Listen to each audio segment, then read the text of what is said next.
Lagos currently has 22 million people, so one of the largest cities in the world. To contrast, in 1990, there were 6 million people.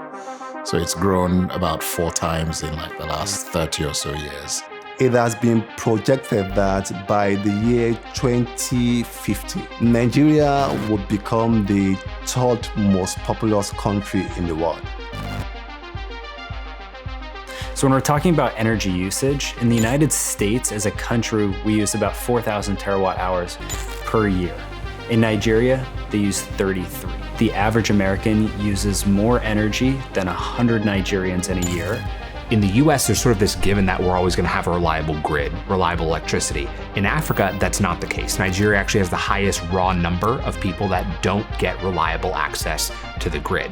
If you can think about the hindrance that is to development across the board, it's really hard to get past that with any other growth if we don't have that reliable grid. So that lack of infrastructure creates unique opportunity for entrepreneurs to build solutions.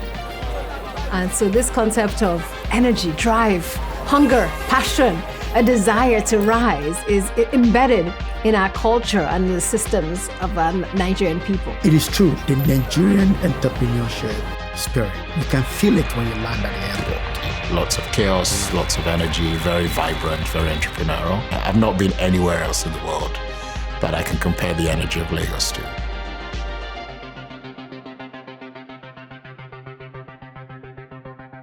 So I've said Lagos has grown 4 times, quadrupled its population last 30 years. In the best of environments, it's almost impossible for the infrastructure to keep up. The average availability for electricity from the grid is about 12 hours a day. Half the time, the power is out. You may have no power for a couple of days. Sometimes you may go on and off multiple times a day.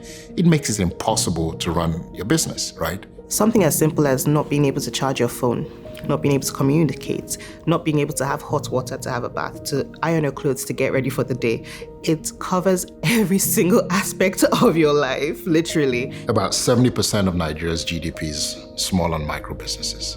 Again, often these are the people who are least able to afford alternatives. Diesel generators is a major way that people do that here. And obviously we know that by doing that, you're polluting the environment by running those fumes. The unit cost of electricity from the grid when it's available, it's about a quarter of the cost from when you have to self-generate using diesel generators.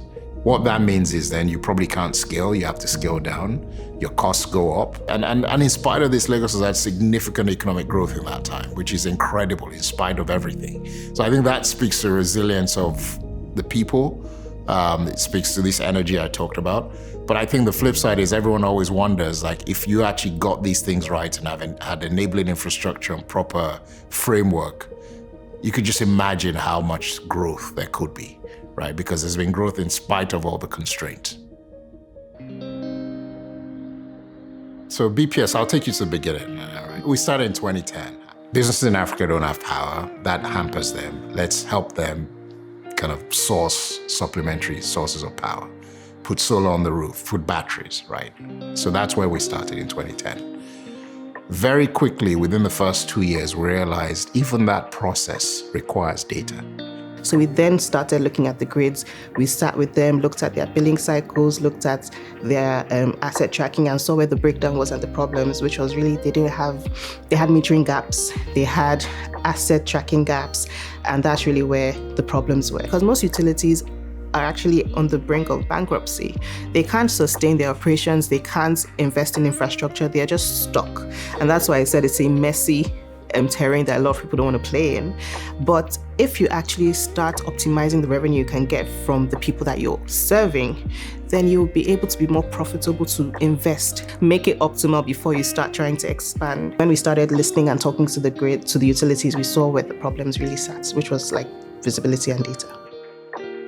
On average, I'll say it's between 30 to 40% of losses for the average utility that's actually performing well. Sometimes you can see as high as 50%. For our first 5 years, we focused on one client. It was a power company where, their revenue had been flat for 10 years. Their grid losses were probably about 40%, right? There's just no visibility, no real data. We went in and again, from the ground up, literally mapped their entire network, which consisted of millions of customers. We physically mapped and verified 3 million customers and about 2 million buildings, so literally going door to door.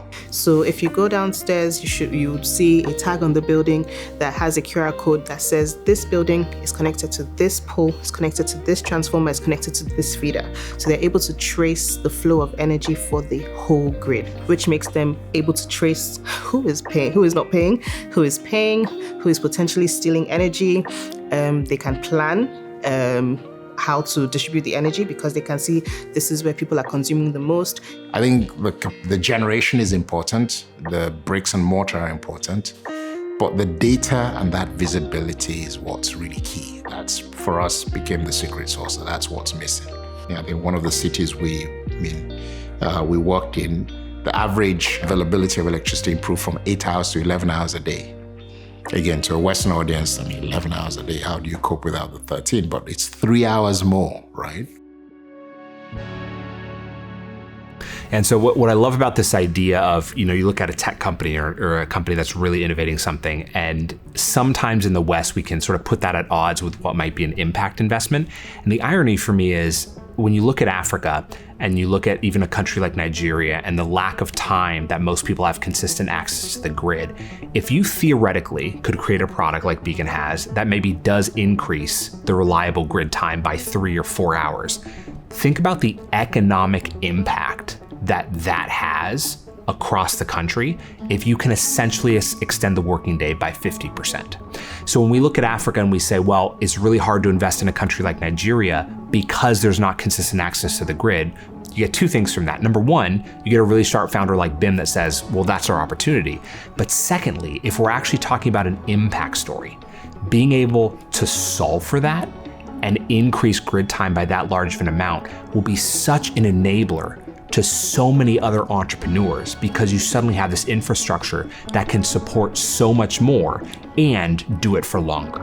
So in other words, to get a lot of the other entrepreneurs to the table, this is one of the first things that we have to solve for. So while this might not look like an impact story on paper, this might be one of the most impactful companies that we see because of what you can do afterwards. So much of it is not attractive. It's messy. It's not buzzy. And sometimes we get carried away by what the trend is, what makes you look good to other people. But when you sit down and actually look at the facts, what actually is achievable, what is realistic, what is more tangible, what would make more sense, then you see that at least start where you are. In terms of solutions we provide, you have data solutions, you have mapping solutions, you have visibility solutions that exist elsewhere, but they're not developed for Africa, so they're missing the context. They assume a lot of things. And no one had actually stopped to look at the context and create a solution within the context. So that's when we started developing our own software, our own data analytics tools within the context. So essentially we say, look, it's a business solving problems in Africa, creating solutions by Africans for Africa. Because people who are solving the problems can relate to it. They live it every day. Then we took on institutional investment, we took on capital to basically harness the product, invest in R&D. And our goal is to solve the problem in, the best way possible to build world-class solutions that, frankly, not only solve the problems in Africa, but we can take elsewhere, because why not? Well, there are many bad stories about Africa that are being told. One is that it's a black hole and that money going into Africa just disappears. The other is that Africa gets too much money and that it's wasted, it's squandered. And for me, those narratives are unacceptable. There are lots of positive examples from the African continent. They are investments that are profitable, impactful. There are people who are committed to change. The data shows that most of the narratives in the public domain are wrong. In 2015 and 16, there started a shift. The shift in Nigeria was local educated entrepreneurs started getting the memo that they can use technology in combination with their deep knowledge of the ecosystem, not just translating startups that used to work abroad here. They can use their deep knowledge of the economy and the local and their understanding of technology to build solutions. So you have Flutterwave, OPay, you have MoneyPoint, InterSwitch, which is the first startup in Nigeria to become a unicorn. And you have Andela, so that's about 5. Out of 9 unicorns in Africa, you have 5 from Nigeria. So currently, BPS, we have roughly 200 full-time employees. Our employees are spread across Nigeria, Ghana, Kenya, Zambia, we have Tanzania and Togo. So we're adding 3 or 4 more this year, so it'll be either 8 or 9 by the end of the year. We serve the power companies, but then the power companies serve millions of people. So if we're able to impact them, we're able to impact, by extension, millions of people.